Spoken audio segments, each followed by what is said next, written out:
Well, Carlos, where have you been? I miss you. Bagaimana kabar istri dan anak-anakmu?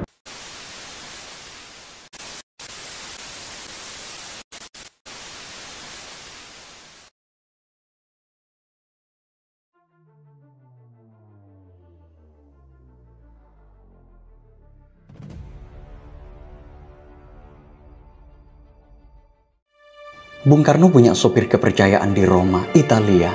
Namanya Carlos. Bung Karno begitu dekat dengannya. Ketika Bung Karno berkunjung ke Italia, maka Carlos diwajibkan untuk mengemudikan mobil yang membawa Bung Karno.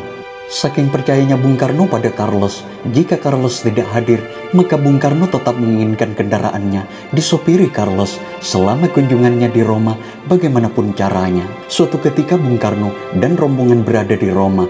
Begitu turun dari pesawat, sang proklamator kemudian naik mobil yang telah disediakan. Namun sopirnya ternyata bukan Carlos. Langsung Bung Karno bertanya kepada Duta Besar Republik Indonesia yang menjemputnya. Mengapa sopirnya lain? Kemana Carlos? Tanya Bung Karno. Ia sedang cuti ke Swiss, Bapak. Jawab Pak Dubes. Panggil dia pulang.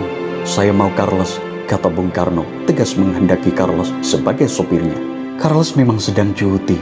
Posisinya sedang liburan santai ke Swiss bersama keluarganya. Nah, di balik cutinya Carlos, ini juga ada cerita menarik.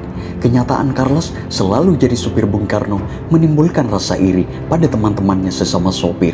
Mereka juga ingin menjadi sopir Bung Karno. Presiden Republik Indonesia pertama ini sangat populer di sana. Jadi, para sopir ini menuntut kepada pimpinan perusahaan agar ada penggiliran tugas. Pimpinan perusahaan para sopir ini bijaksana, sehingga tuntutan dikabulkan dan menunjuk sopir lain untuk mengemudikan mobil Bung Karno. Bagaimanapun Bung Karno ternyata tetap menghendaki Carlos sebagai sopirnya dan hal itu harus terlaksana. Akhirnya, staf kedutaan segera menghubungi perusahaan yang membawai Carlos dengan harapan Carlos dipanggil pulang. Keesokan harinya, sewaktu Bung Karno makan pagi dalam suasana yang santai, Carlos masuk ruangan dengan berpakaian seragam pengemudi yang rapi. Carlos memberi hormat secara militer kepada Bung Karno. Kemudian Carlos berkata, "Your Excellency, I'm at your service." Bung Karno tersenyum lebar. Ia mengulurkan tangan yang segera dijabat Carlos. Kemudian Bung Karno berucap, "Well, Carlos, where have you been? I miss you.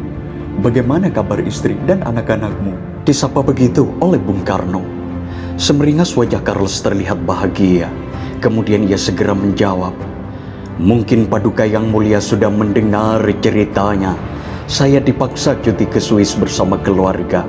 Saya akui memang menyenangkan bagi kami, apalagi semua ongkos dibiayai perusahaan.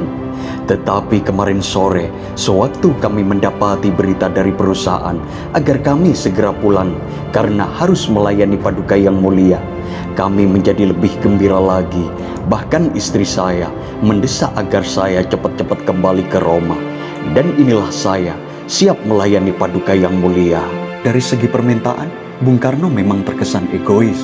Akan tetapi Presiden pertama Republik Indonesia ini juga memikirkan semua sopir rombongan kepresidenan saat berada di Roma. Pada suatu kesempatan makan malam di restoran, Bung Karno memerintahkan ajudan agar semua sopir dalam rombongan diundang turut ikut makan. Ada 10 orang sopir, termasuk Carlos.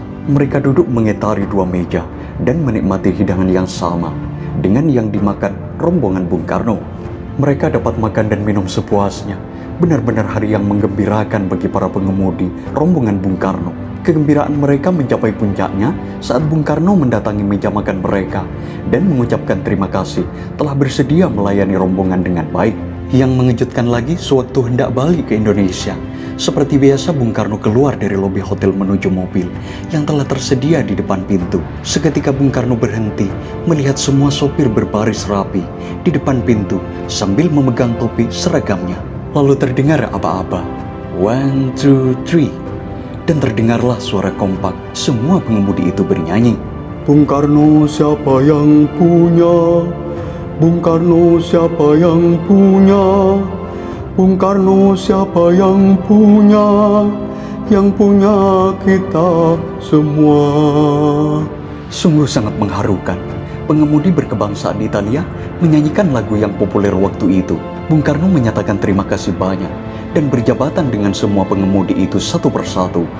Bung Karno telah merebut hati semua pengemudi di Roma.